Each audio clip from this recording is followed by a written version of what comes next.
জেক্সপো ২০২৬ counselling এখনও শুরু হয়নি কেন? অন্য জায়গায় অ্যাডমিশন শুরু হয়ে গেছে, কিন্তু জেক্সপো কাউন্সেলিং এখনও শুরু হয়নি। তাহলে কি পলিটেকনিক অ্যাডমিশন এনে কোনো সমস্যা হয়েছে? আর ১ অগস্ট থেকে যদি কলেজ শুরু হয়, তাহলে ভর্তি কবে হবে? আজকের ভিডিওতে সব বিস্তারিত জানব। নমস্কার বন্ধুরা, স্বাগতম তোমাদের প্রিয় চ্যানেলে। জেক্সপো ২০২৬-এর রেজাল্ট প্রকাশ হওয়ার পর থেকেই হাজার হাজার ছাত্রছাত্রী একটাই প্রশ্ন করছে, কাউন্সেলিং কবে শুরু হবে? প্রতিদিন অনেক মেসেজ পাচ্ছি।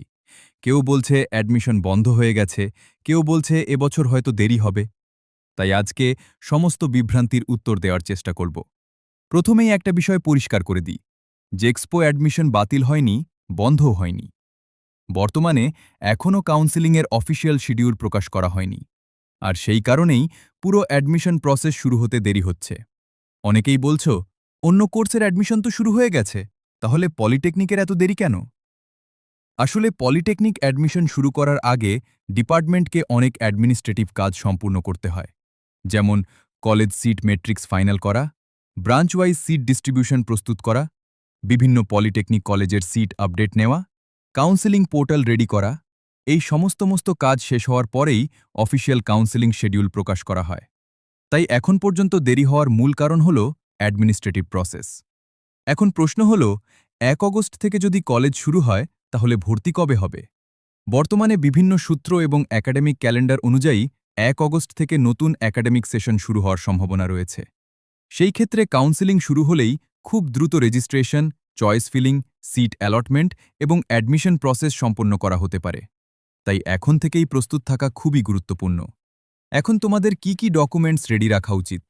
মাধ্যমিক admit card, Madhyamik marksheet, Aadhaar card, passport size photo, signature, caste certificate যদি থাকে, ইনকাম সার্টিফিকেট যদি প্রয়োজন হয়। কাউন্সেলিং শুরু হলে প্রথমে রেজিস্ট্রেশন করতে হবে। তারপর নিজের র্যাঙ্ক অনুযায়ী কলেজ এবং ব্রাঞ্চ চয়েস ফিলিং করতে হবে। এরপর সিট অ্যালটমেন্ট রেজাল্ট প্রকাশ হবে। যদি তোমার কোনো কলেজ অ্যালট হয়, তাহলে ডকুমেন্ট ভেরিফিকেশন এবং অ্যাডমিশন ফি জমা দিয়ে অ্যাডমিশন কনফার্ম করতে হবে। আর একটা গুরুত্বপূর্ণ কথা, সোশ্যাল মিডিয়ায় অনেক ভুয়ো খবর ঘুরছে। কেউ যদি বলে কাউন্সেলিং ক্যান্সেল হয়ে গেছে বা অ্যাডমিশন বন্ধ হয়ে গেছে, তাহলে সেই খবর বিশ্বাস করবে না। শুধুমাত্র অফিসিয়াল নোটিশ এবং অফিসিয়াল ওয়েবসাইটের আপডেট ফলো করবে। কাউন্সেলিংয়ের অফিসিয়াল ডেট প্রকাশ হলেই আমি তোমাদের সবচেয়ে আগে আপডেট দেওয়ার চেষ্টা করব।